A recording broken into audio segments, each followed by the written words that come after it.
All right, let's stop pretending. Year 5 for Brent Venables is not about building anymore. It's about proving. The 2026 schedule is out, and it's not kind, it's not forgiving, and it's not waiting on anyone to figure it out. So today we're doing what Oklahoma fans actually want, breaking down the schedule game by game. We're predicting the record honestly, and we are answering the real question nobody can dodge anymore. Is this the year Oklahoma becomes a true SEC heavyweight, or the year excuses finally run out? Let's talk about it.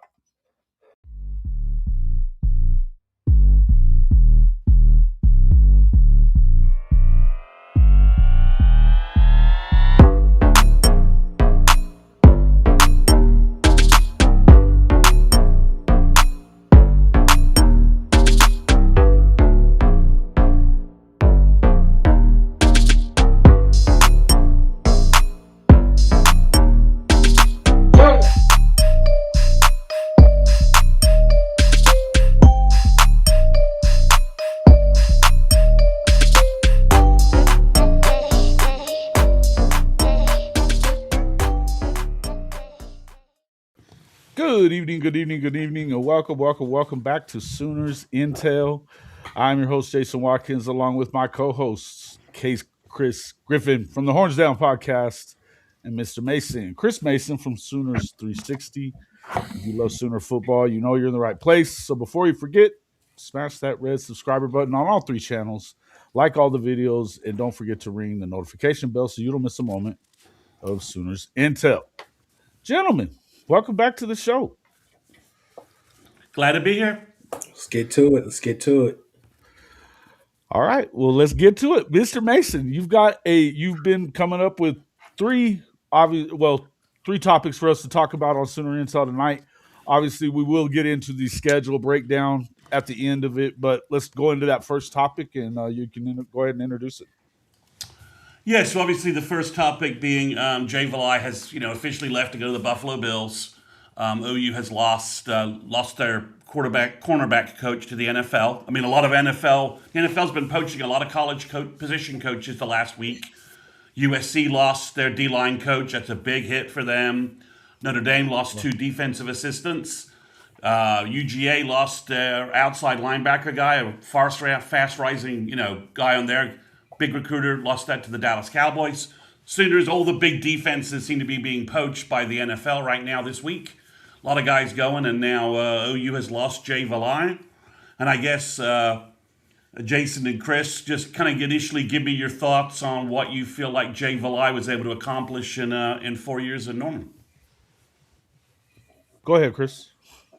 Yeah. Well, on the Valide thing, it's just an offer you can't turn down. It's not even because of the Josh Allen thing or any of that. I think on one hand, like my uncle was saying, just had a newborn. Going to be able to probably spend more time with his family, all the rest of that stuff. But the way I look at it is a simple fact of, I mean, those titles mean everything at that level, especially assistant, defensive coordinator, or whatever you want to call him. I mean, like you can't turn something like that down because now the jobs that he does want, as far as being a DC in college football, or hell, being a head coach, that's now not necessarily as foggy as it was, with this path or whatever, which he was getting serious consideration. But now I think it just adds to that because I do think that he's going to be able to find success up there.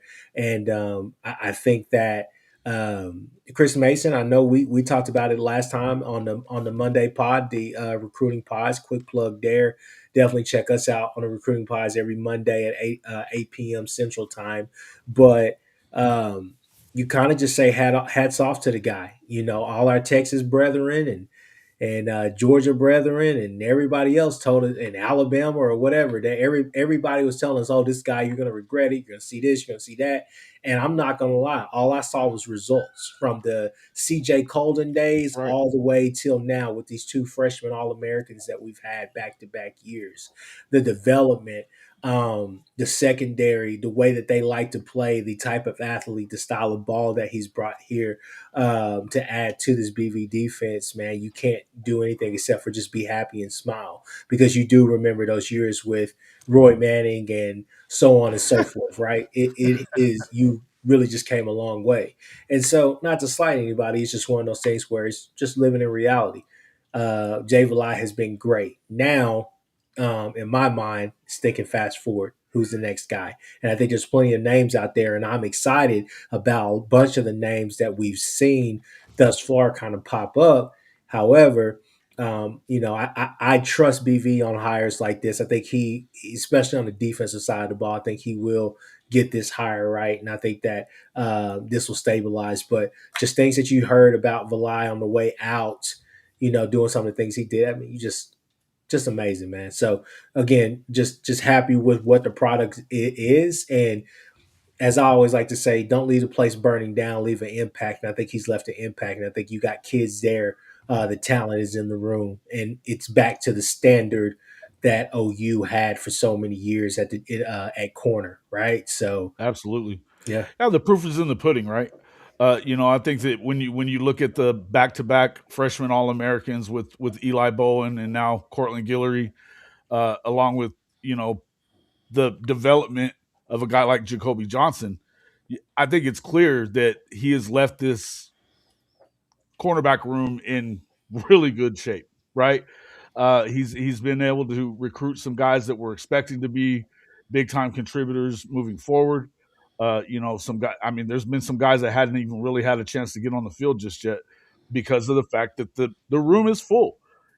But just like kind of the rest of this defense, you've had the ability to, you're kind of over recruiting the next guy. The guy that you have, you're kind of over recruiting that guy for the next year, and it's one of those uh, it's just kind of one of those times where now you look at this as like, okay, can we keep this momentum going with the next guy, right?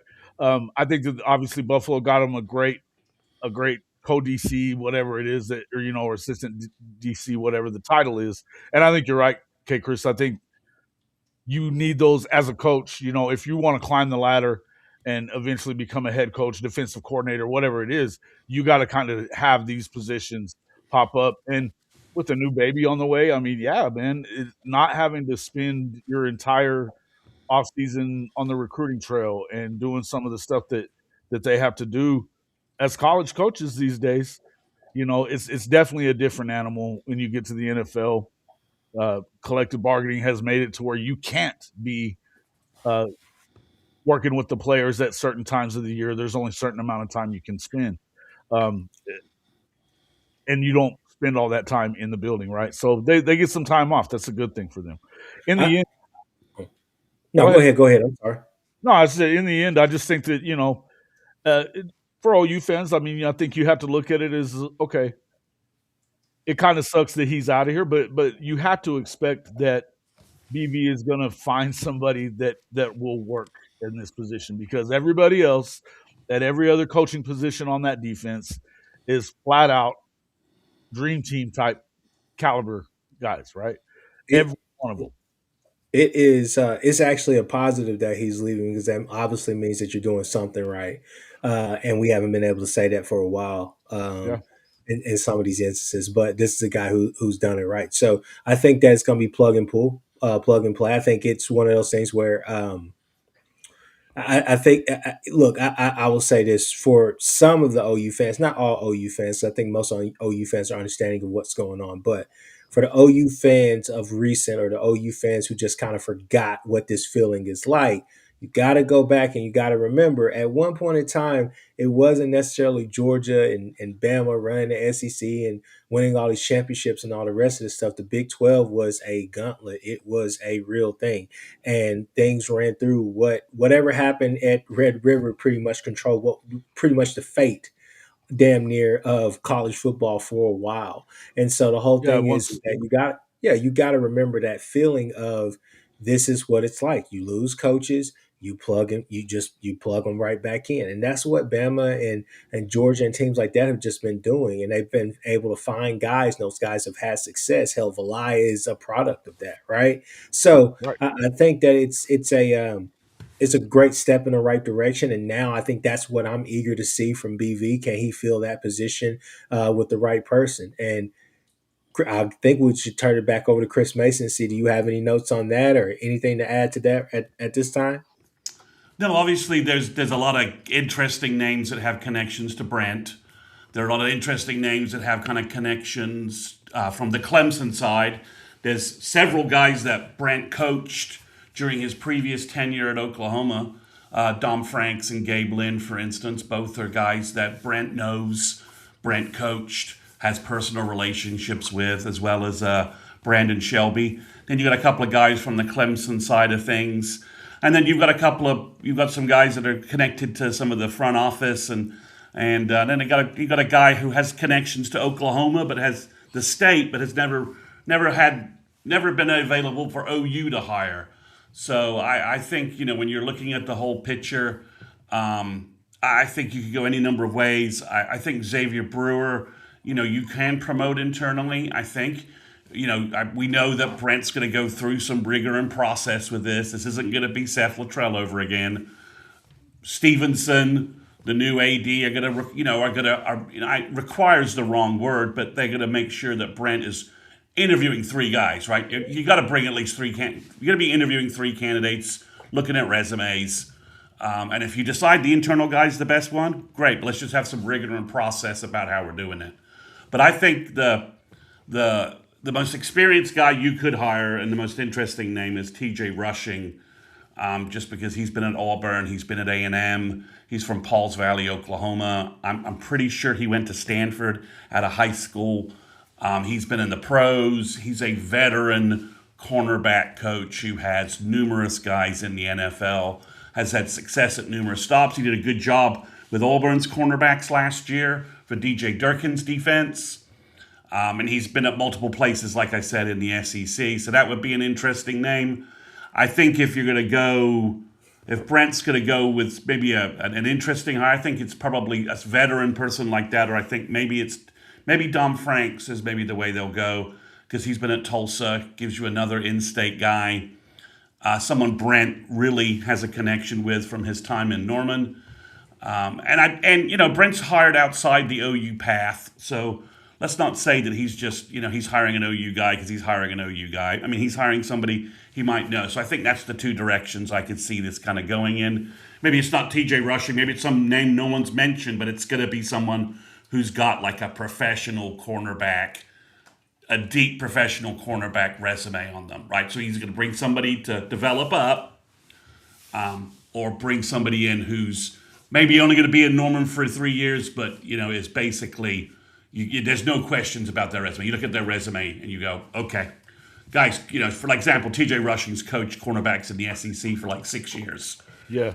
You can't really argue with that resume in terms of that. He's had NFL stops as well. So, I think you'd be hard pressed to argue his choice for a position on the defense. You can argue about the offensive side if you want to and what he does, but defensively, hasn't he earned that? I think so. I mean, the Dreiling hire has been a huge win. It stopped the rotation at linebacker coach. If you look at Zach Alley and Nate Dreiling, 12, in retrospect now, it's hard to not say that's a win for the Sooners. I know, Alley's the defensive coordinator at West Virginia, but I'm just using a recruiting standpoint. Dreiling seems to be much better on the recruiting trail. Absolutely, I think as far as like coaching is concerned and that kind of stuff, for sure. I think that he knows a good coach when he sees it, and he can, go ahead.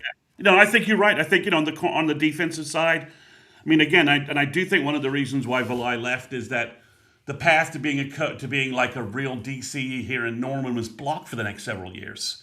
If Brent was going to give it off to anybody, it would be Brandon Hall probably.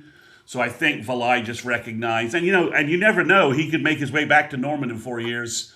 And with a different resume and a different set of skills, and Brent could plug him in a different spot. I think Valai made the right career choice to do this. And I think maybe Brent takes advantage of that because you do have kind of you got a stacked defensive staff right now. You got Chavis and Bates over $1 million. You got Brandon Hall, who is, look at the safety room and what's gone on at safety since he unbelievable. And then the linebacker room, Dreiling seems to have just taken over that. You've got Goodwin there as well. So, I think maybe cornerback is a spot where you can, okay, let's get somebody who's going to stay 4 or 5 years. We're going to develop them up. and Brent's gonna mentor somebody up, and you can be like, okay. And I think that's where Gabe Lynn or Dom Franks are interesting from a certain perspective in terms of they have some experience, but this would be their first time coming into the OU defense, and obviously both kids, both guys have a good. Brent doesn't have to worry about that chemistry side. He knows those guys. They know him. They know Norman. So I think that's where I see the hire going. Either someone like T.J. Rushing or someone we're not even mentioning that Nagy puts a resume in front of Brent and Brent just interviews somebody and goes, "Wow, that's a guy I want," right? Something like that, maybe. Ray Brown from the Niners is interesting if he wants to come back to college.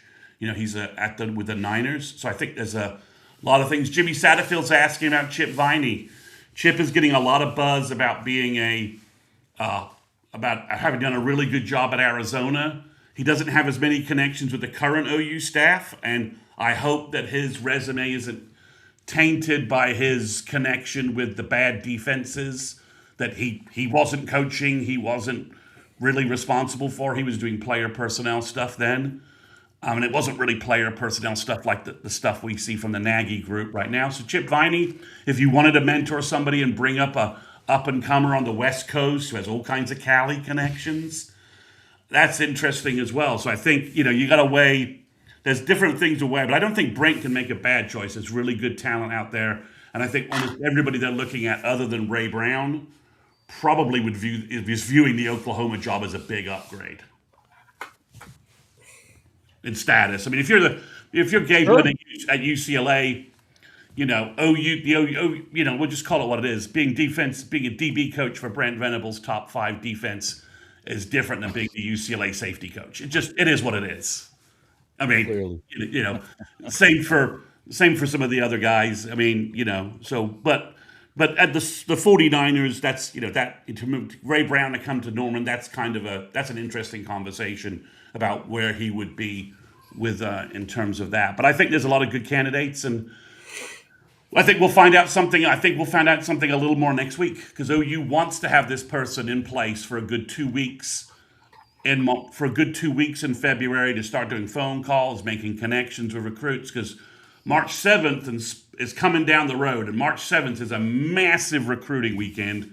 We'll talk about that on a Sooner Intel episode closer to the date, but it's going to be a massive weekend, and you want to have your guy established for several weeks of phone calls with recruits, etc. Chris, can I? So just one quick question. We don't need to elaborate on it, but quick question for you guys.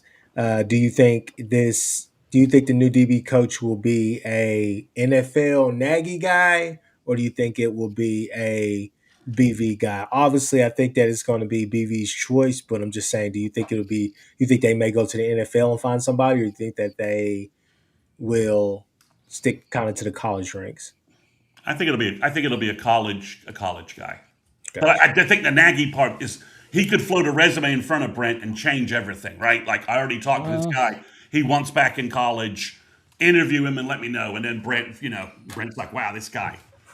Well, maybe. I mean, I can see that, but to me, I'm looking at it as I don't think you mess with Brent about his defensive guys. You might, as I said, if you're going to mess with him about anything, it would be offensively speaking.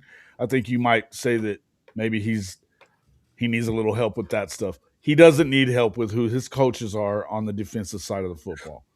And I think if you're Jim Nagy, you stay the hell out of the way on this one. Yeah, maybe you float a resume. Maybe you just float a resume over when if someone contacts Jim. I could see Jim just saying, "No problem. I'm going to pass your resume to Brent." Right? I'm going to pass. Depending upon who it is, right?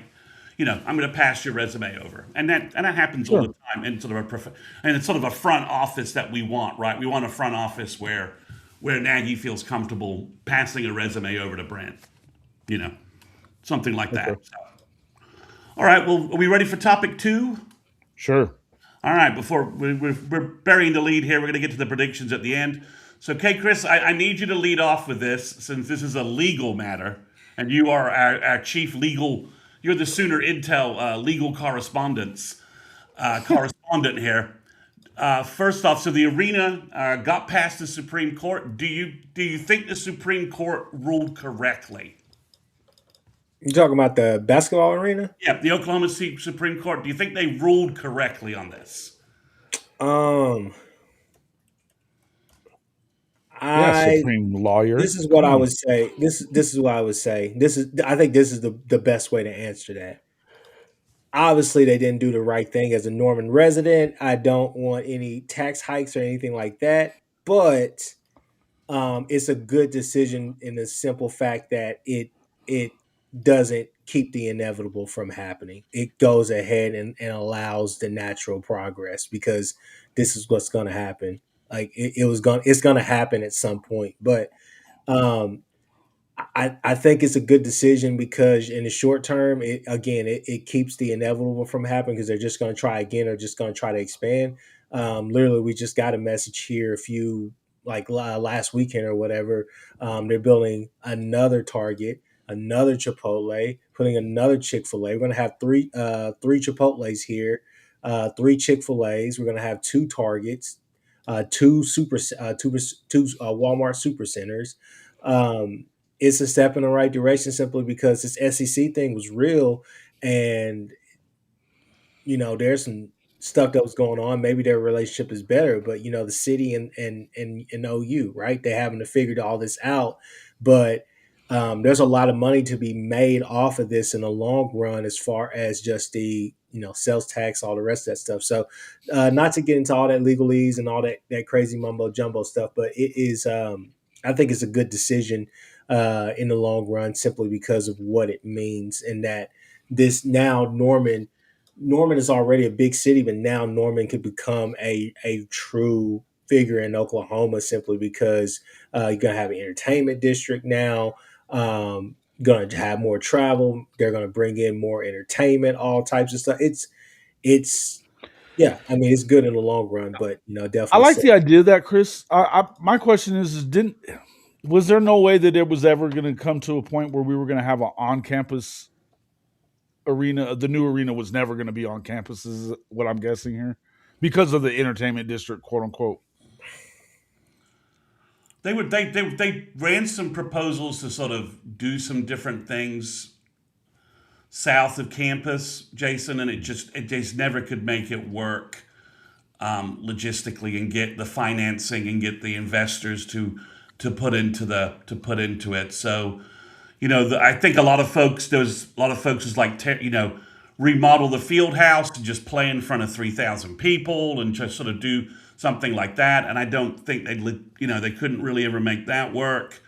So I have not been to it, but it's my understanding the Texas arena is off campus somewhat, and it has a lot of the sort of things that OU's looking for, and that model has worked well for UT. I'm not going to say I've been there, but that's my Right now. understanding.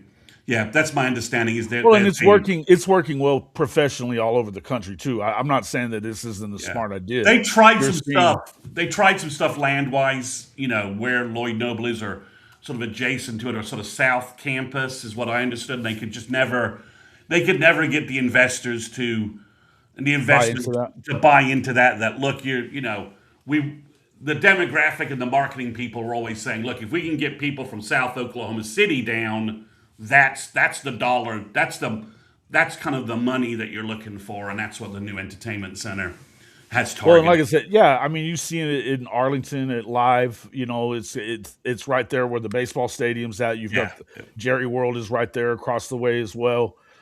It's pretty cool, man. I mean, even in the Braves were trying to stay in town for the Atlanta perspective, and everyone was like, "Oh, they're going to kind of Cobb County. That's going to be awful." And they redid it, and the battery that's around the Braves Stadium and the new Braves Stadium, that thing just works, and it's a moneymaker. I mean, and they couldn't find anywhere in the city that was willing to give them the land and the setup to really do that, and they realized that their fan base was more in sort of those northwest and also north central sort of suburbs, and then but the restaurants they have there and the whole and the whole entertainment district for the Braves Yeah. Stadium is a huge hit. It works, and Oh, everybody it's who cool. Yeah, and they're doing it everywhere. I mean, they're doing. yeah I've seen that. That's the plan, I guess, with the Royals and the Chiefs there in Kansas City as well. They're yeah. moving it to Missouri, obviously, which pisses a lot of people off. But the Kansas folks anyway. But they're going to have the racetrack there. They're obviously the Chiefs and of course the Royals as well. And they've been kind of in the same area as it was, but I think that when you start looking at what it does, for the city of Norman, I think it's going to help out a lot as and far a, as and like a bringing people, you puts them on the know map, another hotel, and let's remember there'll be 5 to 6 home game dates where that entertainment district is going to be just jamming. for a whole 3 day weekend kind of thing, and you get another hotel. So yeah, I'll tell you this much: when I went to Cincinnati for the Oklahoma game over there, it was an early game, so we got finished pretty early, and I kind of got separated from the people I was with. Ended up on a bus because my phone died. This is a funny story, but I just cruised on the bus to like charge the phone for a little bit. Then I got off downtown area and was waiting, and they had a soccer match going on right there. They had a baseball game getting ready to start, and there was a concert going on too. It was buzzing in downtown. I mean, just people every freaking where. And I wasn't even at the actual stadiums. I was just nearby, in that district and stuff. And it was just what a cool ass sports town Cincinnati is anyway. But I just thought I thought it was pretty badass. I think with what they're going to be doing, you gotta have a long term vision with what happened with this whole arena thing because here's the cool thing is that in about what 8 years I guess now when they build a new Thunder Arena they're going to have that whole district down there and stuff like They that. will.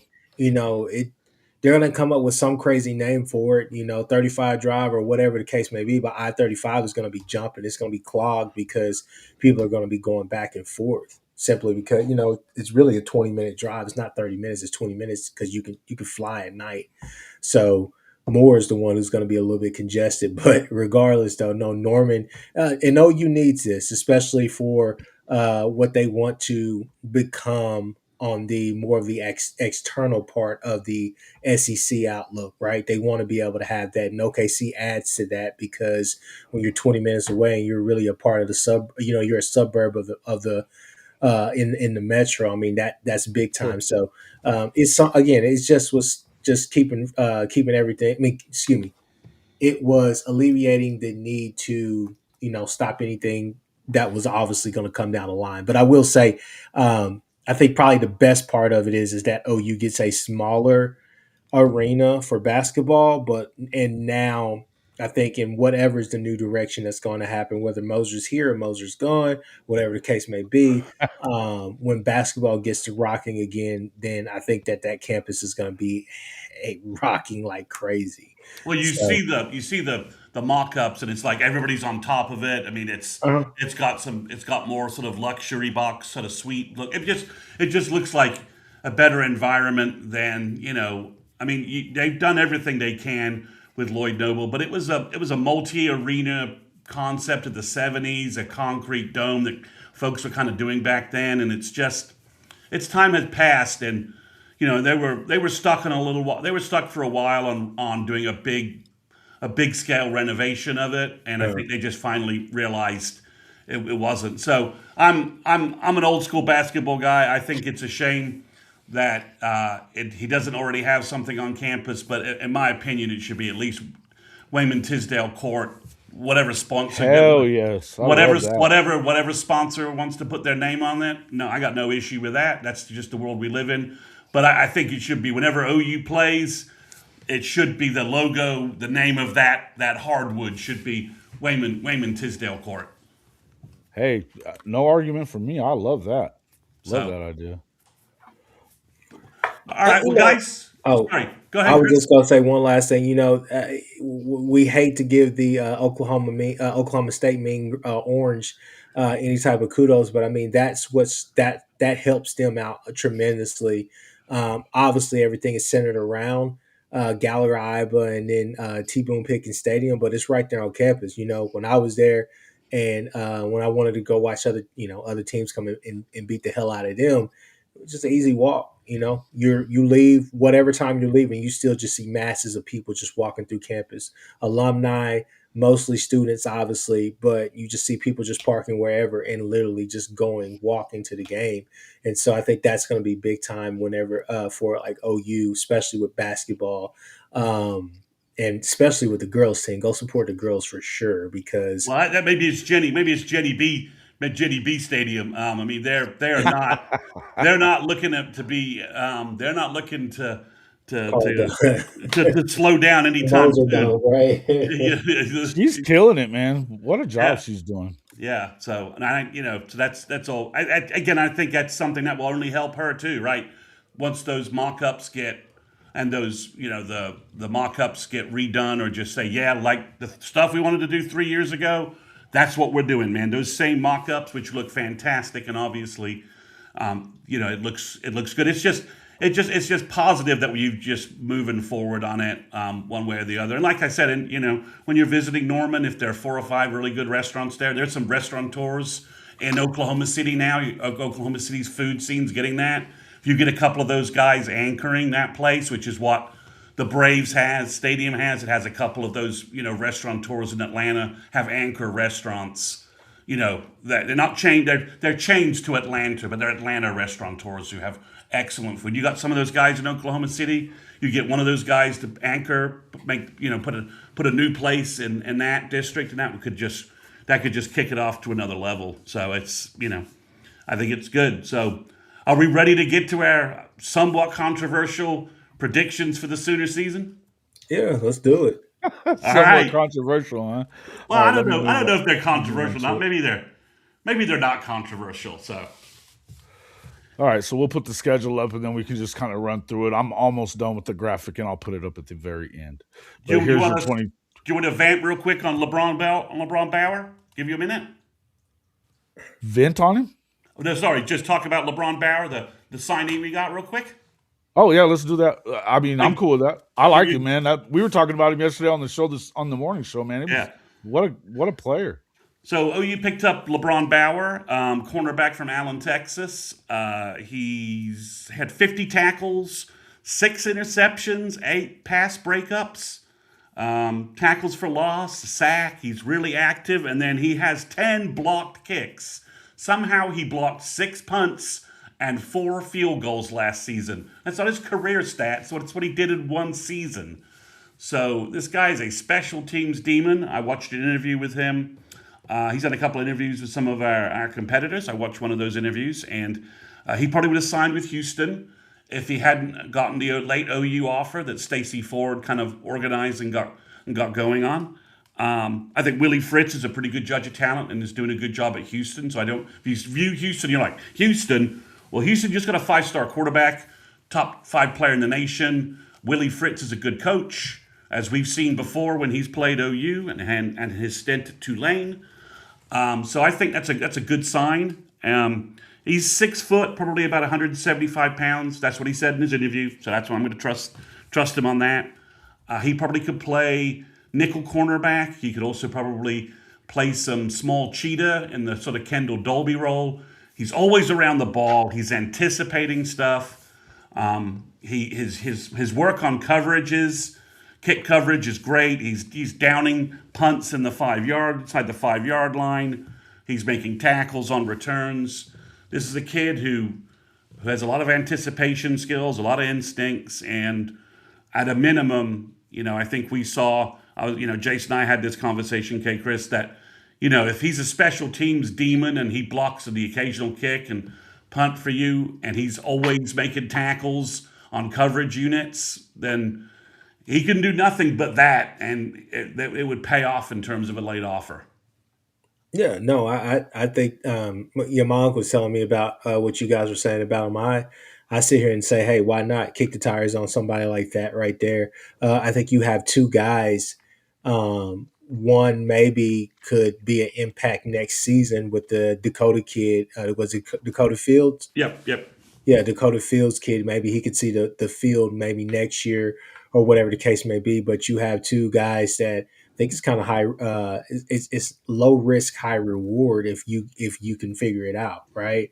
Um, and I think this kid right here is a developmental guy that you might maybe 2 years down the road, maybe next season he's an instant contributor to the special teams. We know they'll find guys, right? They want guys out there who are hungry to get on the field.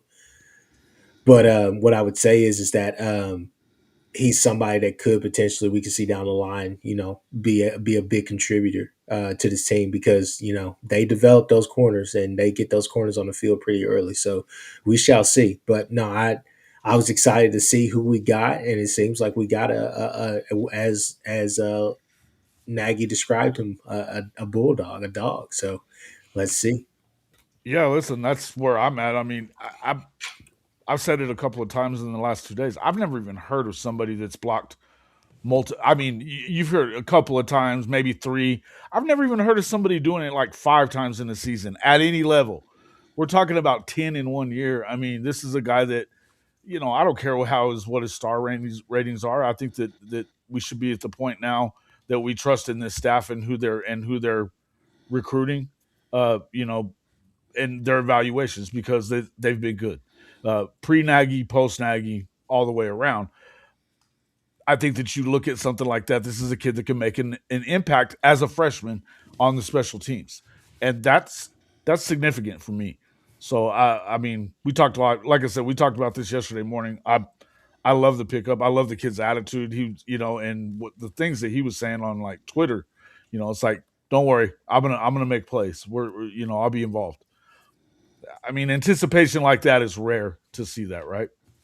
Yeah, I mean, again, you watch the blocks and you're just like, it's not because, the opposing, I mentioned this on Wednesday morning with Jason, it's not because they're just, they don't know what they're doing on special teams in high school. The opponents they're playing, Allen's playing good North Metro Dallas powerhouse teams, and they had a they rebounded this year and went to the state semifinals. They beat North Crawley to get to play Duncanville. They lost to Duncanville. Well, that's two teams that are just loaded with talent. Crawley. Well, And Duncanville was going for his third straight yeah, I mean, so state that's championship. so Third or fourth. They beat Yeah, North Crawley, who's a loaded roster with loaded. college guys. So he's part of that, and and he's just. I mean, there are personal protectors around the punter, and he doesn't care. He's somehow getting to the.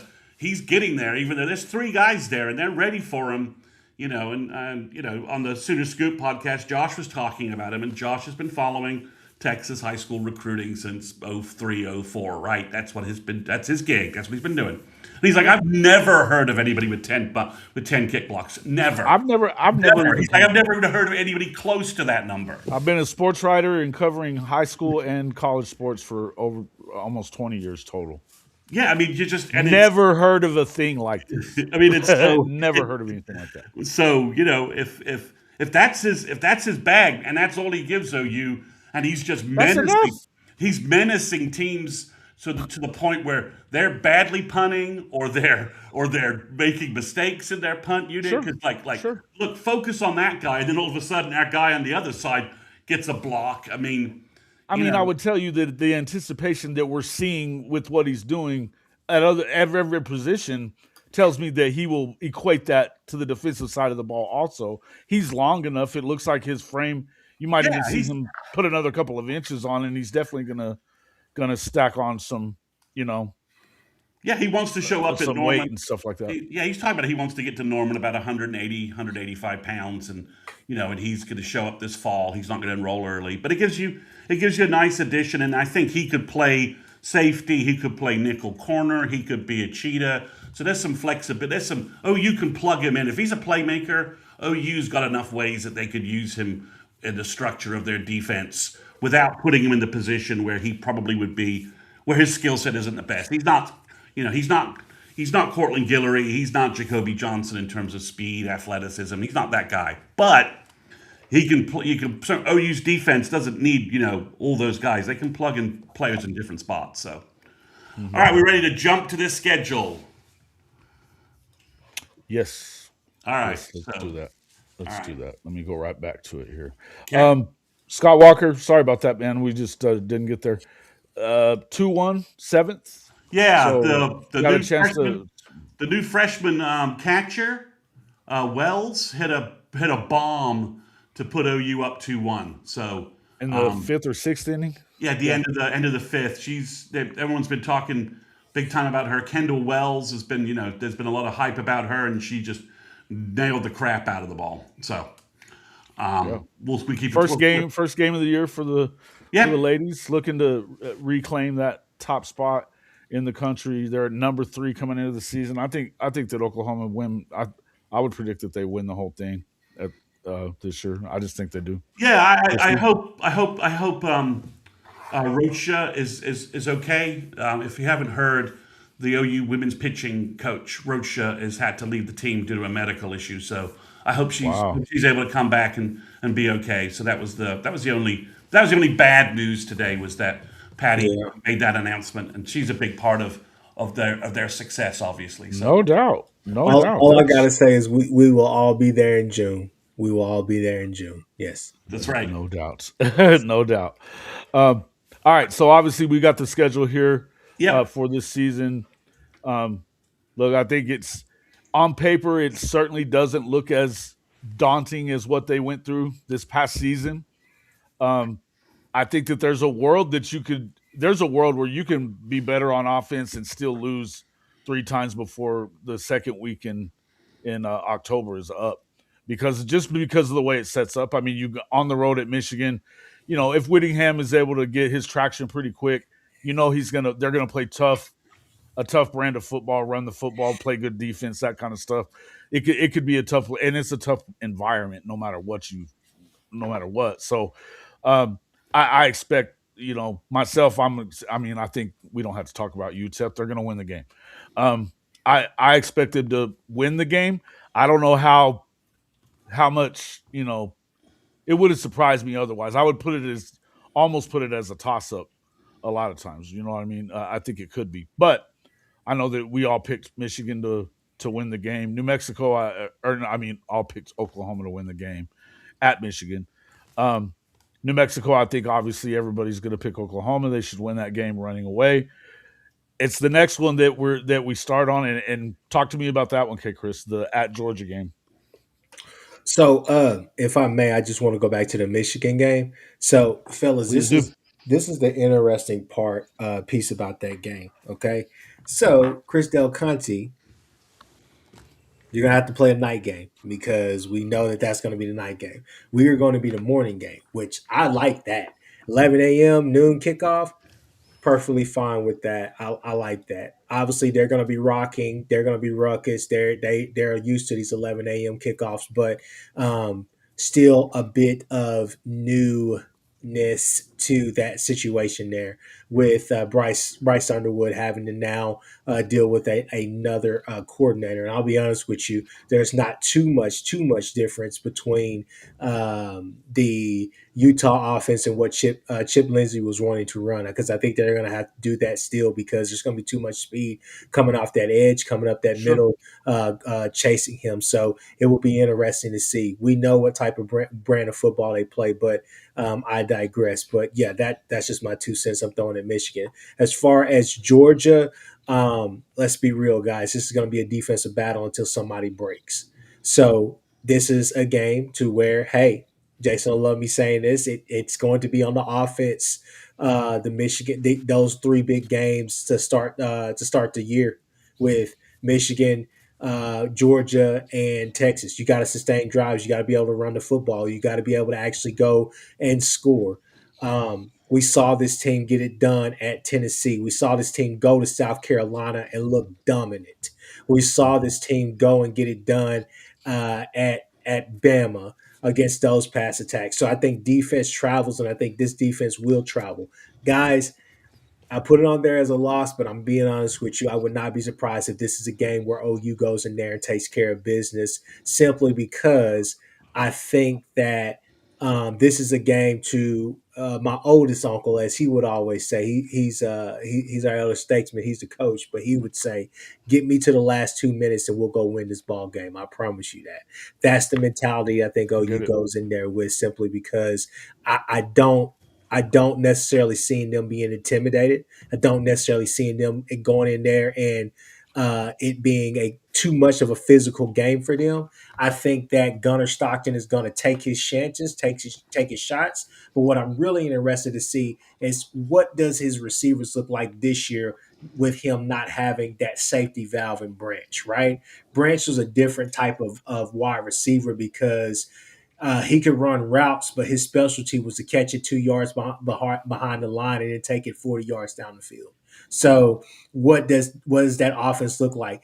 Bobo is best when he has those novelty, those special players, right? Those specialty guys. Obviously, the Yeah. Brock Bowers, who's a tight end running jet sweeps, different things like that. But if you fall in love with that, then here goes Lad McConkey going down the field running these routes and killing everybody, looking like God, what was that? The guy that's from that's still in the league but played at Clemson. You guys know who I'm talking about, the wide receiver. Oh, Regardless, yeah. I yeah, don't pull the name.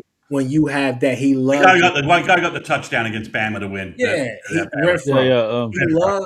He loves those specialty, those novelty type guys, but I don't think he has that this year. So I'll be interested to see what they do. Obviously, it's going to be run first, run mentality, trying to establish that run. So do we have the depth and everything to sustain what we're trying to do on the defensive line, which I think that we do this year. I'm so excited to see what Okoye is going to be able to bring to the table with a larger role.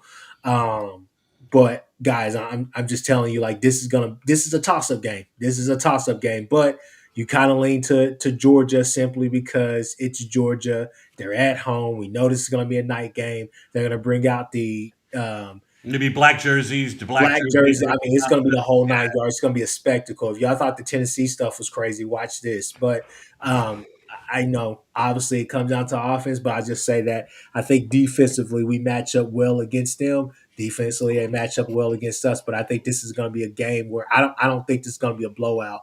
I think this is going to be a game the whole way through. Yeah, I think catching Michigan early is good for OU. I mean, I definitely think the location makes this difficult.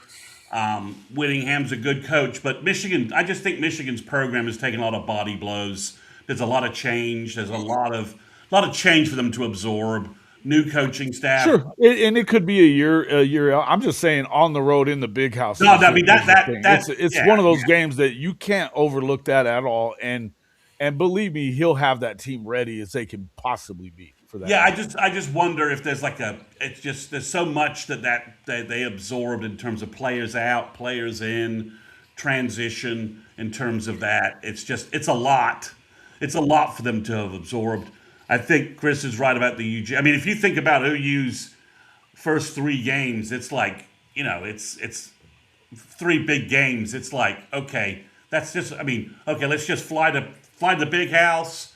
Let's go to between the hedges and then go back to the Texas State Fair. I mean, it's three bucket list football games basically. Oh yeah. Oh, If you, dude. if Yeah. you if you're a This, random college football fan, I mean, and sure, you sure. had the money to go anywhere on that Saturday, it's ideally you'd have the sort of funds to go watch OU play Michigan, then hop on I'm your hoping to go to all three of them. I don't know that I'll make it to all three, but I'm yeah. trying to. Yeah, but you'd hop on your Corp jet and then make your way to Austin for Yeah. Ohio State, for the Ohio State Texas to get both. So I mean, but I do think, I have OU beating Michigan again. That's more.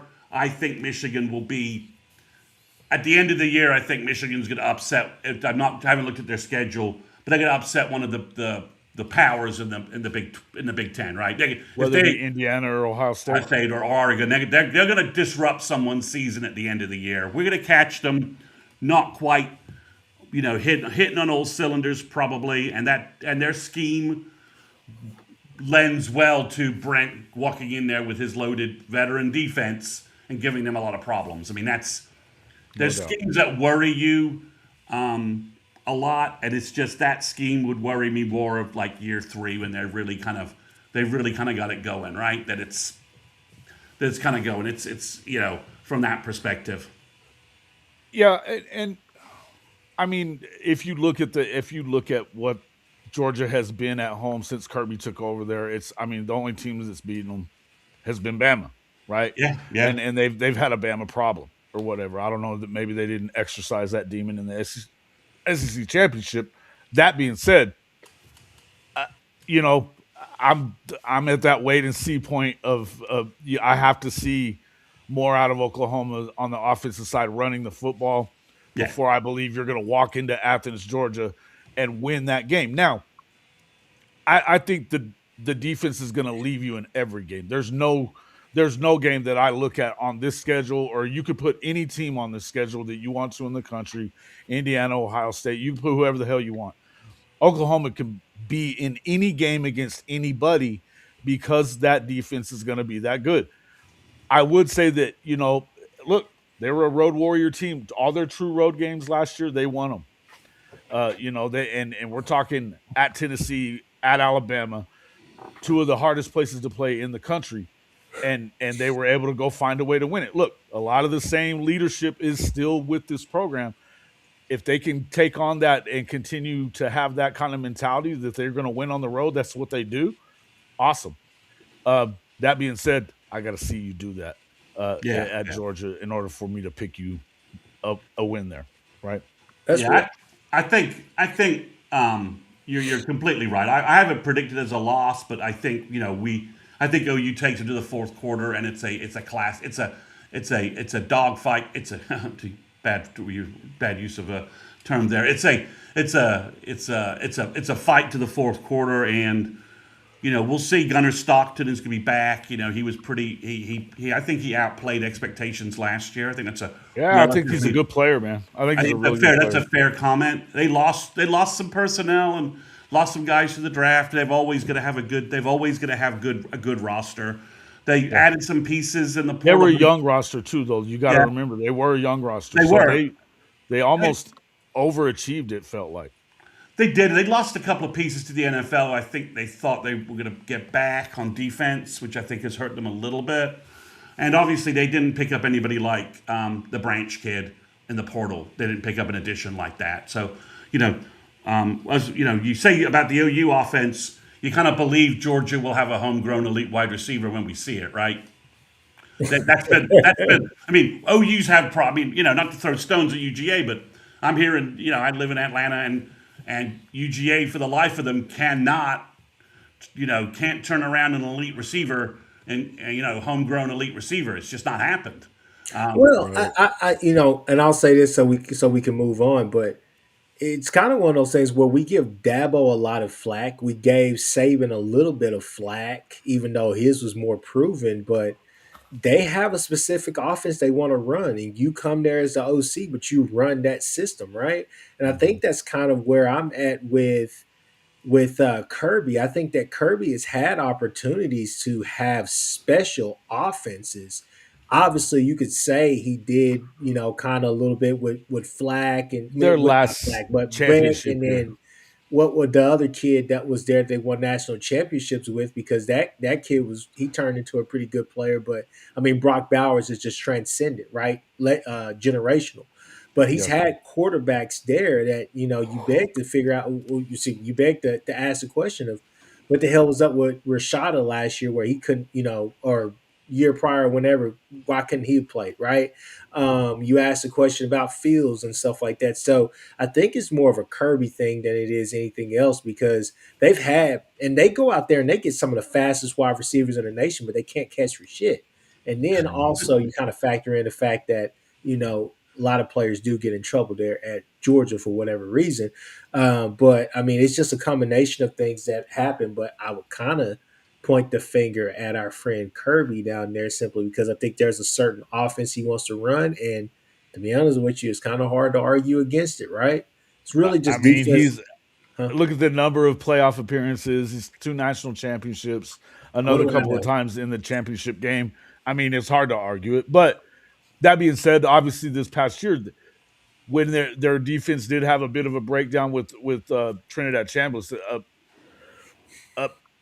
quarterback that can move and make plays out of the pocket, things like that, did hurt him. That's what hurt him. And once it got into a shootout, they didn't have the ball last, and so do I think that they would have given? I well, you know what? I don't know that they would have given Miami a better game because honestly, Ole Miss ran out of time in that game too. So, in the end, I think defensively speaking, they probably would have had a better chance at shutting down what they were doing at Indiana than what Ole Miss would have had, and probably even Miami as well. But that being said, I don't know. It just kind of is what it is. But um, yeah, we can move on. I also have Texas as a loss. You guys know why. I don't have to explain it. It's because they haven't scored a touchdown in 3 of the last 4 there and 2 in a row. And until they win, I'm not picking them. That's it. You guys both have them as wins. I get it. It's just hard to pick, and I hate doing it. It makes me puke in my own mouth a little bit when I do it. But No, it is what it is. I completely agree with your rationale and foundation. But let's so my bias here, which you guys don't agree with, and that's fine because different opinions of what makes this show is. I you guys don't agree with this. I really think the Muschamp thing's going to backfire on Texas. I don't think he's got it as an elite DC. We'll see it in the Ohio State game, and we'll see it in Dallas. That he's not that whole transition, that dumping the blame on him, not. I think it was a bad move on the part of I don't know. I think Sark made him an error getting rid of the guy that basically carried your ass the last couple of years. But I think that I still believe that he upgraded the position. And that's where we disagree. But in my view, they made a mistake with that. They're going to take a step back on defense, and that's why I have them.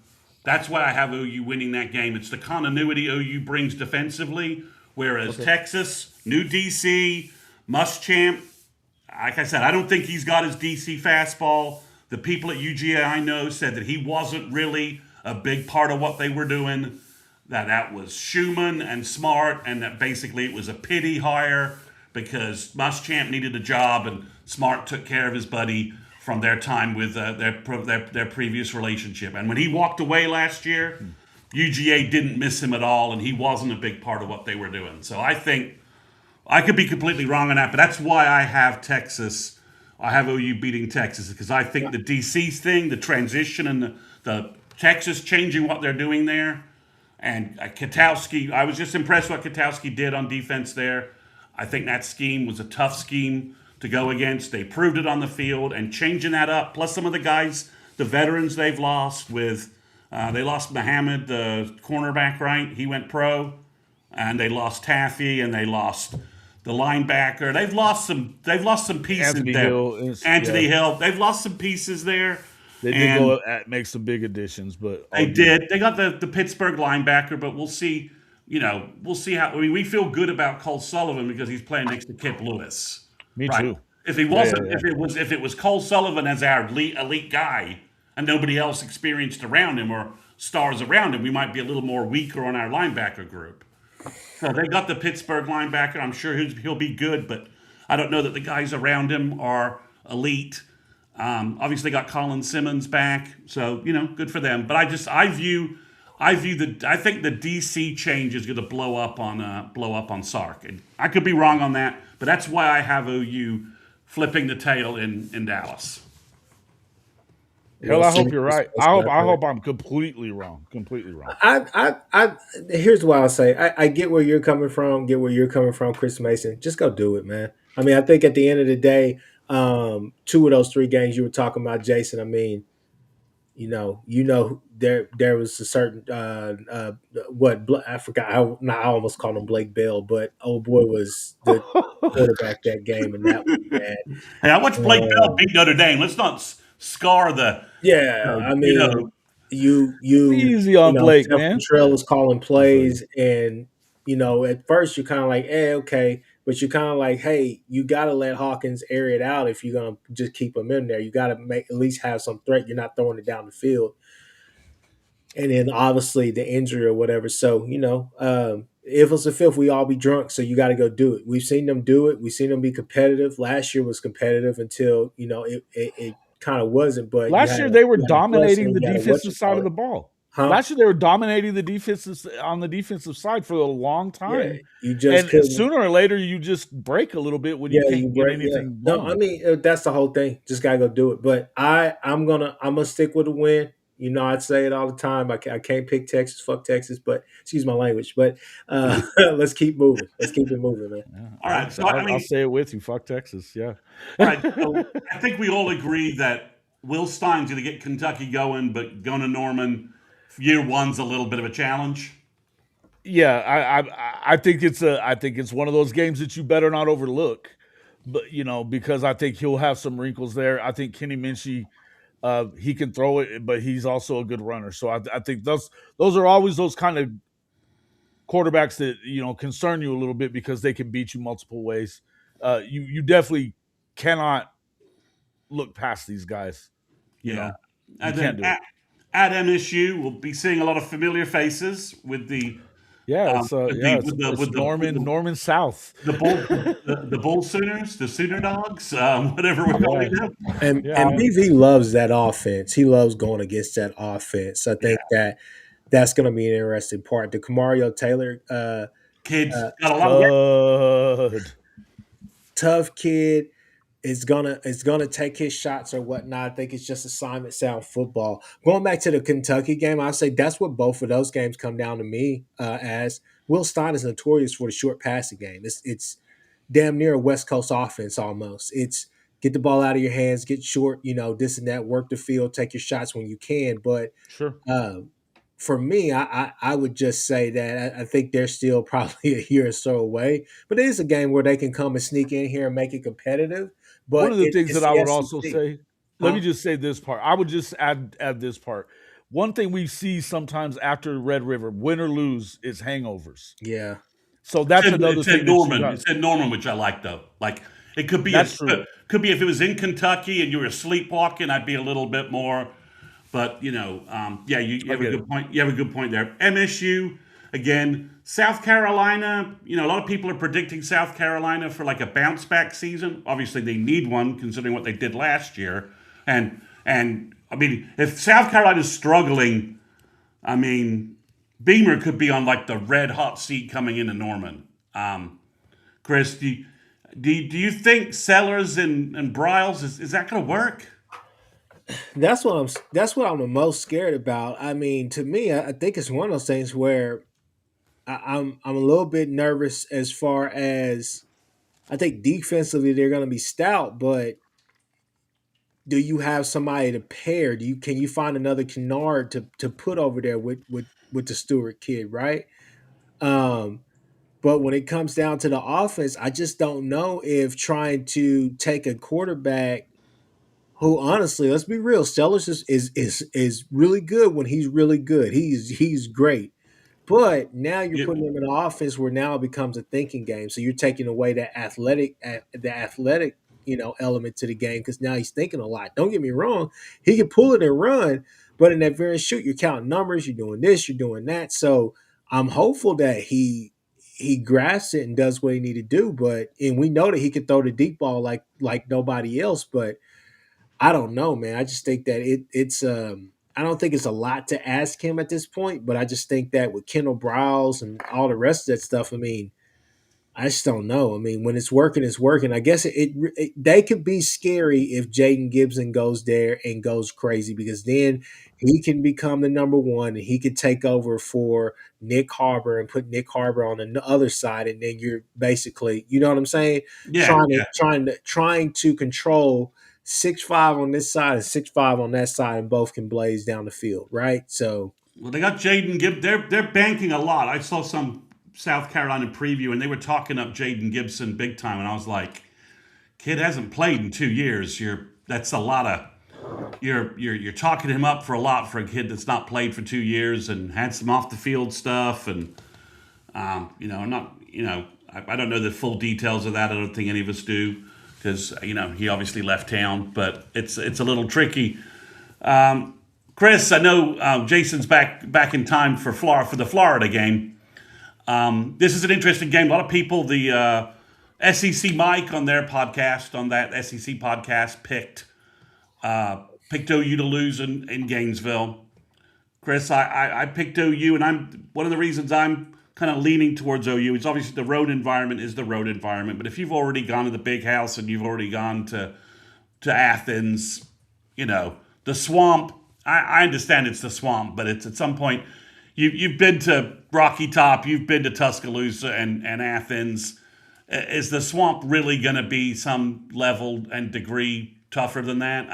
I don't think so. Not when I you're running a triple option. I mean, am I being mean by saying that? I mean, you're basically running an option style attack. So Yeah, I mean that's the point that everybody's sort of picking this as targeting as an upset game, and like Jason, I hope Jason gets back because he thinks this could be a loss for the Sooners. The reason why I don't go that direction is because just as you said, Buster Faulkner's offense is tailor made to get eaten alive by Brent Venables. yeah, I mean the physicality they want to play with, and like you said, that option attack they want to play with. There are defensive coordinators that are gonna really struggle with that scheme year one in the SEC and not quite know what to do with it. Brent's not one of those guys. Brent's not gonna Brent. That's and the Which quarterback. game are we talking about? We're on the Florida. Florida game, and that's why I saw that you picked a loss. A lot of people are picking this as a targeted loss for the Sooners. SEC Mike I just from think it's going to the swamp. I don't know what's going on with my stream, but I'm having some memory yeah issues. So, um, but no, I think for me it's nothing more than the really location. really good coach, really Yep, good. I think that they're going to have a really good program, and I think that the biggest thing for me is that you're in the swamp, and it's a tough place to win a game if they've had the kind of season I think they might have. It could get really hard. So I mean I'm not going over 9-3 anyway. So it was one of those games where I was, I'm looking at 9-3, sure. and that's as easy a place to pick a loss as anywhere. Yeah, I was just saying that if you missed it, Jason, that offensive scheme is kind of tailor made for Brent to work on it, and we are catching Florida the week after the Georgia game. That's a good time to catch them. So from that perspective, and I just think just with you, Chris. I mean, that offensive scheme. Obviously, they're going to have some big time wide receivers. They got the Wilson kids, right? Dallas Wilson and the other Wilson kid. I think his name is Wilson. So they've got some wide receivers, but you know, I don't. And that quarterback from Tech they got, in limited time, he was a pretty good kid. They're betting a lot on him, and he hasn't played a great deal. So Jason, they played Texas and Georgia before OU. They have a bye week in between Texas and Georgia, but I can kind of see if they drop both of those games. They're at Auburn early. They have Ole Miss. Then they got Missouri and South Carolina.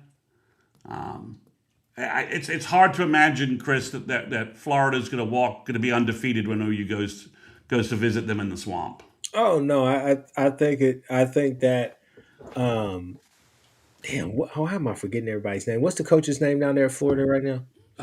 If I knew it, I had it right in my head before you asked me it. I It's I'll look it up real quick. I think that I'm not gonna call Summerall, him. Summerall, isn't it Oh Summerall? yeah, Summerall. I don't think that Summerall is there for a rude awakening. I think that he's going to be hella competitive year one, but I do think there's some realities that they have to face because you're working in new quarterbacks. Most likely, you're working in a quarterback that they just got from Georgia Tech because he knows that offense. It's going to be interesting because for me, I still take issue with the whole Lagway thing. I'm not sure if it's true, but if it's true that they were challenging him on how much he loves football. I mean, hell, if it was my son or if I'm Lagway, I'm telling them I don't love football this much to go and do something that's not my game. I have to go and air the ball out and pass the ball. I'm not a triple Oh option no, no. guy. The moment they chose Faulkner, if I was Lagway, I'm like, yeah, I'm out of here, Yeah, guys. I'm out of here Now because I'm just like, that's Haynes not the King, scheme. that That's did not him the no scheme. justice. It did him justice in college, but it's just not going to do him any justice in the league. He may get a shot, but you It's know, it's not a scheme that it's a bad fit for Lagway. It just is. I mean, yeah. I don't know that the Baylor thing's going to work out any better for him, but So when it works, it works. And don't get me wrong, they can get up and down the field, but at the same I time, mean, it's they've lost O line, tight yeah, ends. They lost a lot of personnel off that roster. They the brought in a lot. I mean, it's just like Michigan. It's a lot of pieces in and out. It's just a lot of stress on the Chris on. Mason. It's one of those things with the style of ball that the SEC is. I guess my only and what I'll be intrigued to see throughout the season with Florida, just keeping up with them since they are on the schedule, is just to see with the SEC and the style of ball that a lot of SEC teams play outside of your veer and shoot warriors. Um, it could be a gift and a curse. It could gift them some games to keep everything close, but it could be one of those things where you go and play Georgia and you're down 14-0. Now what do? You kind of got to air the ball out. You can't just sit there and run that option style attack trying against Who are we Georgia. talking about? Florida? We're Yeah. on Florida, yeah. Just so real quick, it's not just an option style. That guy was an air raid dude before he went to Georgia Tech. Just so we all Well, understand that, and maybe very I'm good going at off it. of recency. I'm going off of what was recent and what I've seen Just the recently. last Haynes 3 years, King and then that because Philo kid. I don't see them airing the ball out like that unless you think that Wilson is going to go crazy and average 100 yards per game as a wide receiver. I mean, they've had Singleton, they've had different wide receivers. I haven't seen that in this offense. I don't think that this offense is not going to be the same. Number one, but bringing over the coordinator that they brought over, he was a air raid dude first and foremost. Their plan, everything I know about Florida's plan is not to be Georgia Tech. It's not. I mean, whether we believe in Philo or not, I get that part. I wouldn't tell, but they are not going to be Georgia Tech on offense. That's I'll just see it just like you with OU Texas. I'll see it when I'll believe it when I see it because the whole thing is that you're okay. not just going to change your ways, and if you're bringing your quarterback from over He there, changed his ways for Georgia Tech. Okay, Chris. I'm just saying, Jason, I'll believe it when I see it. I haven't seen Florida play one snap, and I can tell you now they're going to run that option style attack. They're bringing the No, Philo kid over. They're going to do all of that. If you think that they're going to sit there and go to air raid and just air it out, come on, I man. didn't say it's going to be full air raid, and they've got Baugh as well. They're going to run the football. I think it's going to Yeah, be more of that pro style, some air raid stuff in it. But I think that this guy has shown the ability, and it's the reason why a lot of people wanted him at Oklahoma because he can. He's been able to have a running game with a quarterback like he had in Haynes King. He the the book on him is that he fits his system like we want Arbuckle to the guys that he has. And to the coaching staff, I mean, look, Brent Keys was not going to have it any other way. That's how he wanted it. So, I would just tell you that I think, yeah, it's not going to be an option style run game. That's you not what say they're doing. that, and then the writing is on the wall because they brought the quarterback from over there. I mean, I don't know what else Philo to was the guy that say. could throw the I ball. don't know what Philo to was the tell you. guy that could throw the ball, though. He was the guy Okay, that could throw it. He's we'll not. see. He's not a Haynes runner. King can throw the ball too. We will see. Yeah. Okay. Yeah. It's not the same thing, but okay. Okay. We'll Okay. see. I can sit there and say the same thing about All right. OU. Which I'm just saying, we can and I'm go not down even that saying road. it's a I'm for just sure saying. thing I that they mean, lose. off I'm of saying recency, that's what you my go off. expectation I'm is going off nine and the same three. thing, Jason. You can't have Okay, it both cool. I ways. was saying my expectation is 9-3. The biggest reason for me is because they're going to the swamp. They're playing John Summerall. I mean, he's also not a guy that. I mean, if we're going to talk about this option thing, which is crazy talk to me, but if we're going to have that conversation, he hasn't done that shit either. So I don't exactly see that being a thing. Did you? But I'm going to ask this because I will profess to no visibility, but What did he do with the BYU guy at Tulane last year?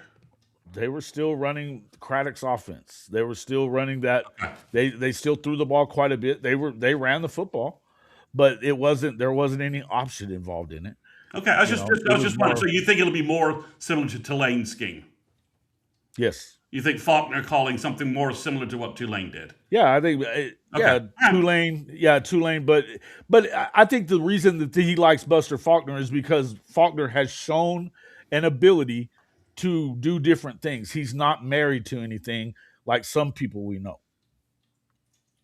Okay. That's the thing. So I don't know. In the end, I didn't really pick them thinking they're going to have the best offense in the world. I know they got their best player coming back on offense in Ball. They've got their best edge guy coming back, and I think that they've added some dudes, and I think that it's going to be a different kind of situation. One thing is with Florida, they didn't really have a problem recruiting. They had dudes. It was game time, game day, play calling and some of that other stuff. Some days they're up, some days they're trash.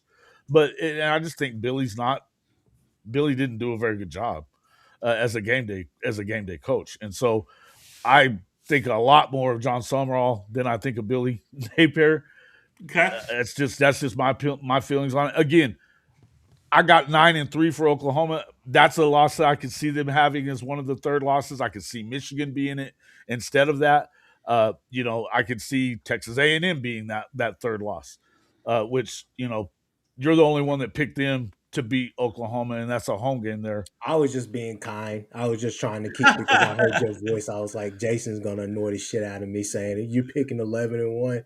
So I just You guys, the 11-1 shit gets on my nerves. I'll say that. Okay, all right. So I mean, one thing I will give you about the swamp though, Jason, is that if OU's already gone to the big house and they've already gone to the hedges, is the swamp really going to throw them off? Hey, listen, if they've won those games, I'd say no. Okay, all right, okay. My whole thing is that's 9 games. That's 9 games into the season. We got to see where Florida is at first as well. Sure. Because We're all giving our best guess here. Yeah, so again, I'm not. This isn't a end all be all prediction. You're not going to FanDuel and dropping your house payment on this. No. And I mean, again, look. My biggest thing with Oklahoma, and I'll be honest with you, whenever I did mine, and you guys didn't go along with it, but there's some toss-up games, and I think there's 4 toss-up games for the season. I think that there's 2 definite losses in my mind and 4 toss-up games. I really am more along the lines of inclined to say this is an 8-4 football team at Oklahoma. And why? Because I don't believe that they're going to change the scheme to enough heavy run game for Jason, them to do what needs to happen. Let's just keep moving on. No, I'm not going to keep moving. You want to talk about it? I'm going to talk about it. All right, okay. Let's just get through these. All right, so we're past the UF game. Ole Miss, I said, with Chambliss, although the NCAA does seem to be showing a small degree of backbone in legal cases right now. They're at least taking the Bama basketball nonsense to the they look like they're going to take that the distance. So, but we'll say that Ole Miss and Mr. Tonsillitis is eligible. Ole Miss comes to Norman. There's another. Yeah, that's a toss-up game. That's a toss-up game in my opinion because Ole Miss has gone through so much change. You don't know what's going on with that roster. You don't know. Golding did a good job in the playoffs, but a whole new season to run a program's very different, right? The interim coach thing we've seen before, that works. But then once you're running things all the time, you're the guy, you're the dude, it doesn't work right. I mean, Larry Coker at Miami, was gifted a national championship roster, and then things fell apart a year or 2 later. I'm not saying that Golding's Larry Coker, but that's just an example of a guy promoted, left the whole package, and then a little bit later, it all sort of fell apart, right? Yeah. So yeah, I mean, I think this is the game you have for OU to if you're making a playoff run, OU's got to beat Ole Miss at home. I'll just say that the road schedule at Florida, at Michigan, the Texas neutral site game, and the Georgia game, you've got to hold serve at home this year, and you've got to take care of Ole Miss at home. I'll say this. Absolutely. I don't think you can lose a home game if you want to go to. If you want to get where do you want to go? A&M's interesting. So I guess part of the problem I have with that is, A&M used to, Bob Bob made basically, made A&M his whipping boy in Norman. I mean, He did. He that did. there was a stretch where I think OU's margin of victory in Norman over A&M was something like 35 points. Oh, bro, he beat the shit out of them almost every time. I mean, it was beyond 77-0. I mean, it was our first year, the first year with Heupel and Leach was throwing everything at A&M, and they looked like they had no idea what the spread was in a passing game was, and so there's been a couple of games like that in Norman. I just don't know where A&M is after watching them lose to Texas and watching them lose to Miami. They lost their entire offensive line basically to graduation or early entry. They tried to replace it all with second team pieces from teams around the SEC. And that O line was the big reason they were successful. That veteran offensive line, I think, Sure. had a lot of mistakes. I just don't. I think A&M's in for a. Oh, Chris Mason, what helped Texas A&M out last year? They didn't have OU and a lot of the other teams.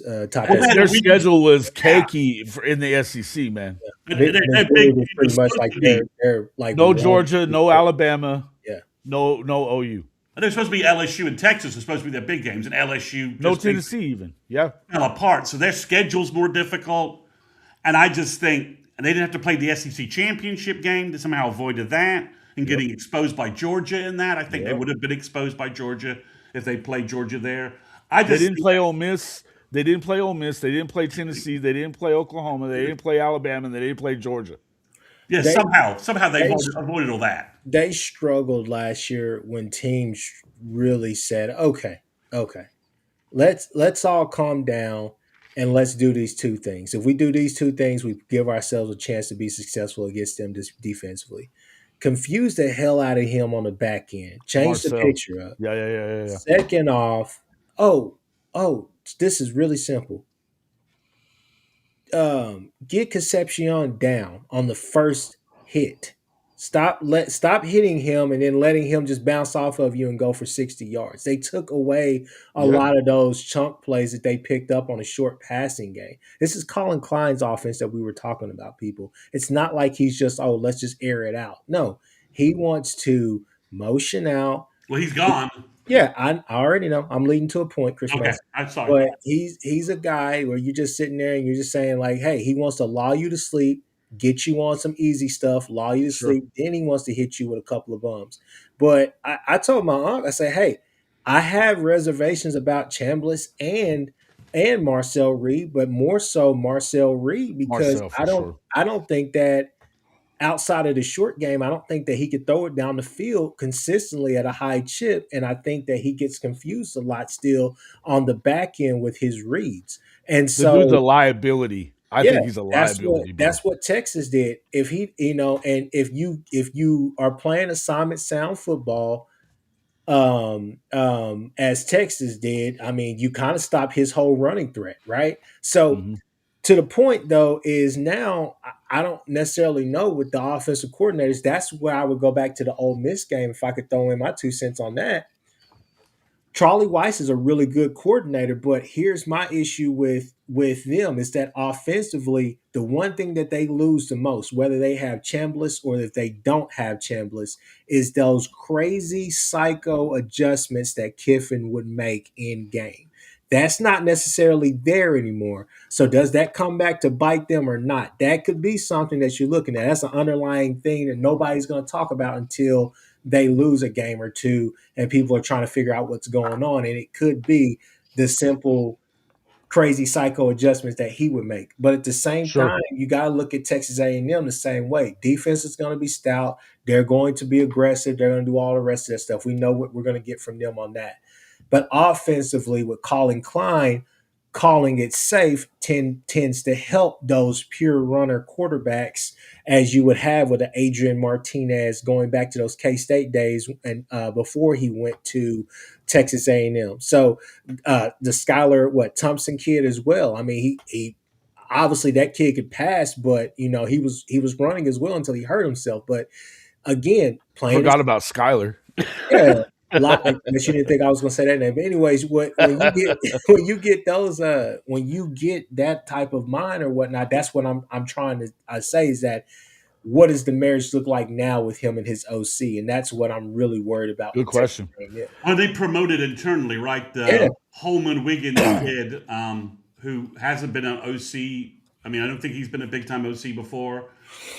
That matchup against Brent, that's a little that's a little tough. But my main point is, I think you have Bob Stoops, roll out the game ball, and A&M all of a sudden just gets reminded of the fact you're road killing Norman. So we'll see what happens, but My thing, yeah, and my thing about A&M, I'm kind of with you on that. I'm not a Marcel guy after what I saw this past season. To me, first off, as I said, they didn't play any of the good teams except for Texas in the SEC. and that was a bad game. That was a badly executed game by Not A&M. only that, they were losing 30-3 at halftime against a terrible South Carolina team, and obviously found a way to come back and win 31-30. Marcel had 3 interceptions in the first half of that game.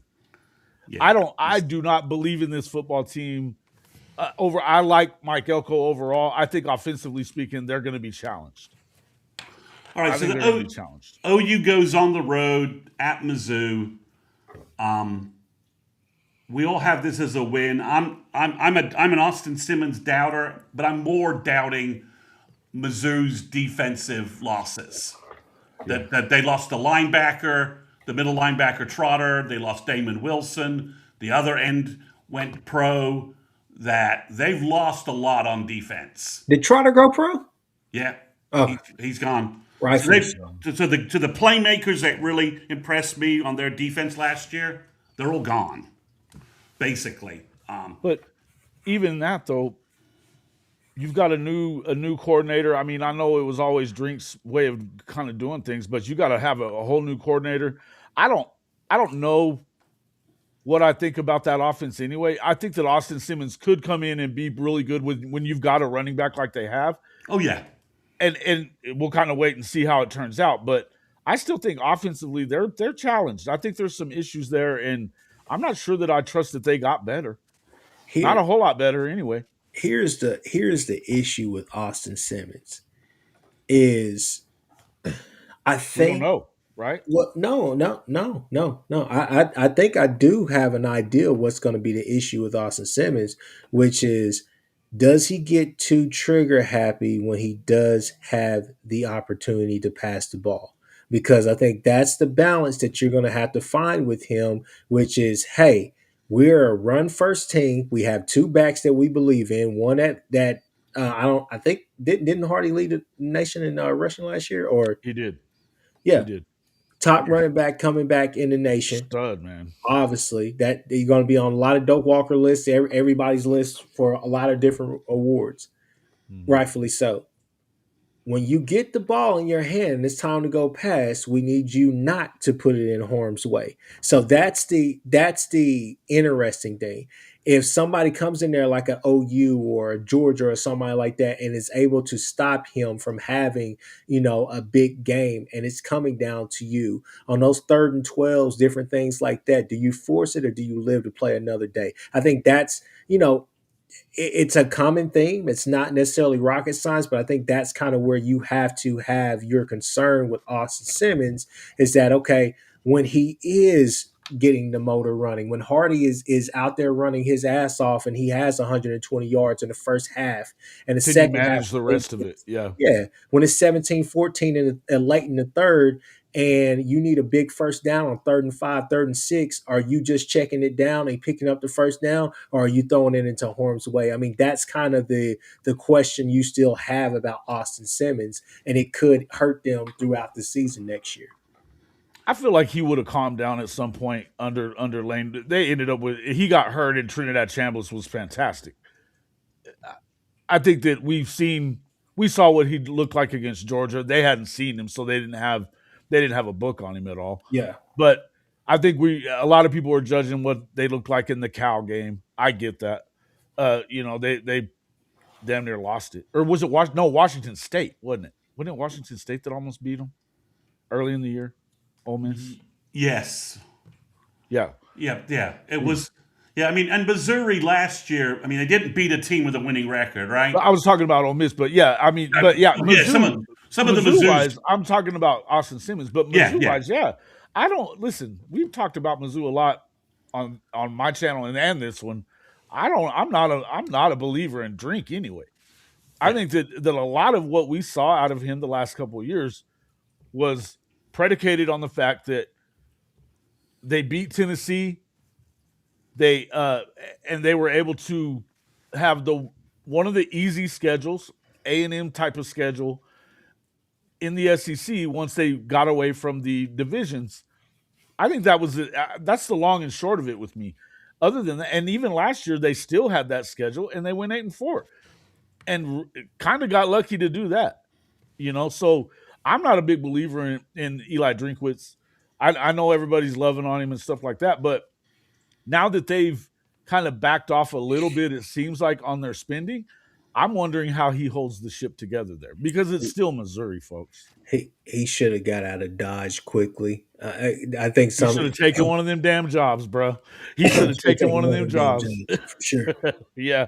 All right, so to wrap up here, so basically, I'm over optimistically, and I'm the recruiting guide, so that's my Here, bias. let me bring that up. Hold on.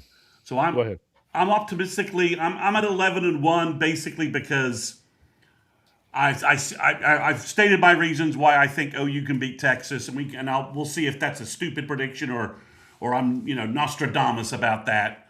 And then the rest of the games, OU's playing basically three new coaching staffs, sort of, and well, they are in Kentucky and Florida. Ole Miss is sort of a new coaching staff. It's a little bit of a hybrid there. So I'm at 11-1, but really it's probably 10-2. I'm just having a hard time figuring out the second loss. Do I see a second loss probably happening due to the grind of the season? Yes, but again, I'm not sold on Ole Miss. I'm not sold on Mizzou. UF, I don't know what. I'll have to see that offense and see what they're doing and see their quarterback's a question mark because Georgia Tech So wasn't. he hadn't played. And Georgia Tech didn't seem very concerned that he left, according to the Tech folks I talked to.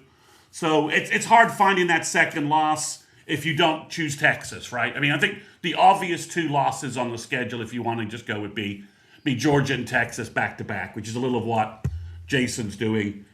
Chris, you seem to be in that same boat. 10-2 seems like the landing spot. You're choosing A&M as the loss because I think you just kind of don't know where to pick the loss. I don't really know where to pick that other loss. And If Jason's they right take in care that of business aspect. against Texas, right? Yeah, it could be a handful of teams on here, but it's just kind of hard to pick, especially some of those games at home. That's the thing. And I think Mississippi State will be interesting for like the first 5-10 minutes or so, maybe the first quarter, but I do think you'll jump.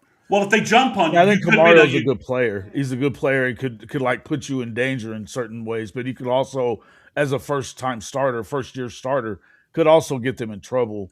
Yeah. seeing Brent Not Stevens, being right? able to recognize some of the things they're Yeah. going to throw at him. Seeing ghosts out there and stuff like that. Yeah. And I think another thing for me, guys, is just a simple fact that, man, some of these games are so far away. We pick Florida and we're just like, man, 9 games into the season you're either going in there as you're That's ranked me high. thinking that I'm a believer in John Sumrall, man. I just am. I'm just gonna say it like this right here. We've had the Summerall experience. We haven't had a Summerall Florida experience. We had a Summerall experience. It was a good game. I mean, it was more Jackson than anything. That game was pretty much a wrap. They were definitely outmanned though when they stayed in it. Yeah. Because of Jackson. Fair. We was Fair up enough. by a few touchdowns. I'm not saying that's not a fair Jackson statement. Jackson just started throwing darts to people and said, "Yeah, go take this touchdown." Anyways, these games are so far in. I mean, you go into Florida week 9, and I mean, guys, that's either upset territory where they're not ranked or they're ranked pretty low, like 16, 17, and you're ranked in the top 10 or whatever, and you're sitting there thinking to yourself, okay, well, it's just so hard to tell because you got to see what these teams look like throughout the season. But this is the SEC, so we shall see. Yeah, Well, that's Jason, the other part of it. Yeah, and Jason, you're at 9-3, which I think is basically, if you're losing to Texas and you're losing to Georgia, then yeah, I think you're probably. I think that a stumble on the back end is entirely possible, right? That Sure, because the it's back the SEC. and the Yeah, back end of the schedule is really the part that's. I mean, to me, it's it's the certainly last. lighter than it was last year. But it's a weird schedule: South Carolina, UF, Ole Miss, A&M, Mizzou, right? Like, because let's just say Chambliss loses his battle with the NCAA. They fight that all summer, and like Sure. August 1st, all of a sudden they say, "Sorry, you've lost." They go to a federal court, not a court in Mississippi where the judge is a freaking Mississippi donor. Yeah, right? I mean, come on, give me a effing break.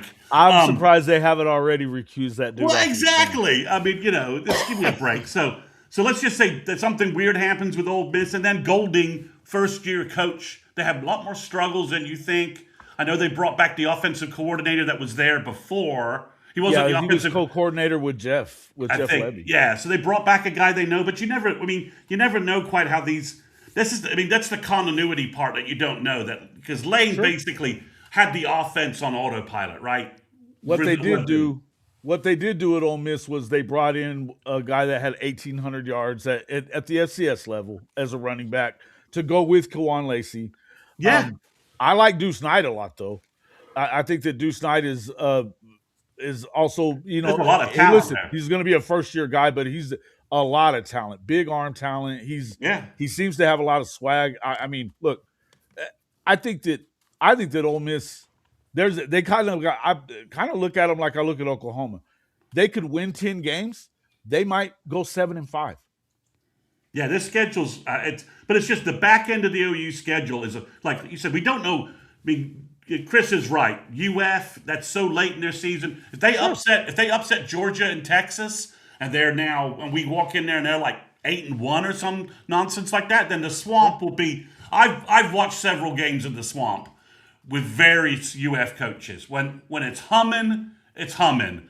But when they're not doing so well, it kind of Sure. loses its luster a little bit. Quiets down a bit. Yeah, Yeah. just like I watched Spurrier put 42 up on Georgia in the hedges, and he was calling bombs in the fourth quarter because that's just who Spurrier was. It was the year they had to renovate Jacksonville, so I got to watch UGA. They're like, "Oh, we finally get UF at home in Athens," and it was Ray Goff got stomped by Steve Spurrier 49-0. It was like, Yikes. the only That entertainment. backfired, huh? Yeah, the only entertainment was the drunken sorority girls getting passed around the student section, which is Oh, wow. something that happens in Athens. But it's a weird schedule, right? Like A&M could have a reality check and come staggering into Norman, not being the team they were this year. South Carolina, Beamer could be. Beamer could already be like on the hot seat. Like that team could have checked out by the time they get to Norman. Like he could have. Well, and I think that look, I like Kendall Briles. I think he's going to help them a little bit. I don't know what they did as far as offensive line guys are concerned. That's the And problem. the only thing that I would say is that Beamer does well in even seasons, even year seasons, badly in odd year seasons. He's We'll the see. Star Trek. He's the Star Trek movie coach. It's kind of weird, right? Yeah, and I think maybe they're a little bit better. I don't think, and Lenore Sellers is fantastic. So I'm not going to badmouth Lenore's. I think they could be It's definitely another one of those games you want to be careful about. You don't want to overlook them. I think that the best chances for losses would obviously be Ole Miss, Florida, maybe Kentucky because of the hangover. Probably not. But you know, like I said, maybe A&M, Mizzou. But in the end, I still just don't think. It's the front load that's worries you. Yeah. Listen, I think that that's the biggest part. But my biggest thing with this football team is, are you going to run the ball? Are you going to run the ball and not just put it on? Run the ball with running backs, because running them with just material will get him hurt again. And you don't have the same kind of backup situation that you had last year, and that's not a good thing. I mean, it just concerns me a little bit on that side of it, and I need to see him adjust, and I just haven't seen it yet. So improve. yeah, get better, man, get better. And so if they do, I think that, again, I'll say this one more time: the defense, I think, is championship level. You can go win the whole damn thing if you play pretty good offense. Just be consistent and competent and have a dedication to the run game, a commitment. And I think that the sky's the limit. I also think that you can screw this up, and that's why I think this is that year for me. It's a prove it year for at this point. There's no more rebuild time. You've already had all the time you need if you're Brent. Now you need to show that you can do something other than be a good defensive guy. You solidified the program. You stopped the slide. You rallied. It's time to now start putting up 11, 10-win seasons every year and being a threat to go to Atlanta and making the playoff runs. Yeah, man. That's how I feel. That's where we should be. So it's weird. It's funny because this is supposed to be the easier schedule, and there are still potholes left and right. So it's the Michigan game is last year we said we had to win the Michigan game, right? It was like a desperation kind of win, right? I think for the season to get off on the right track, absolutely. It wasn't, and you rallied there. I think it's the same thing. If you can't take care of Michigan in the big house, you have a problem with UGA and Texas coming up back-to-back weeks. Oh, yeah. With a bye week in between. Oh, yeah. No doubt. Right. No doubt about it. All right, we will come back to this again post-spring ball. And we're allegedly getting a spring game. So that hasn't been announced yet, but everyone's saying that we're going to get a spring game. So we'll have a spring football game to watch. So we'll see. That's cool. I'll get the tickets. So we will have a report on that. So that'll give us a sense. Maybe we'll get some sense of the running game and how things are looking a little bit there. We'll see. But we'll come back to this again. Guys, do you have any closing comments? We'll be back next week with some different things to talk about. No, I think we've kind of put it all out there, what we feel about this whole deal. All right. Good. Kchris, you got any parting shots?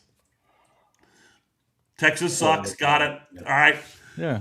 Horns down as always. It's the Horns Down podcast. It's part of it. So yeah, and, appreciate everybody coming in. Make sure that you have hit the like button on all 3 channels. Become a subscriber. It helps. It helps. Guys, the more you interact with this content, the better it is for us. We put in a lot of work into this content. Help us out. Make sure that you're sharing it around with everybody else. And we'll see you all on the next one.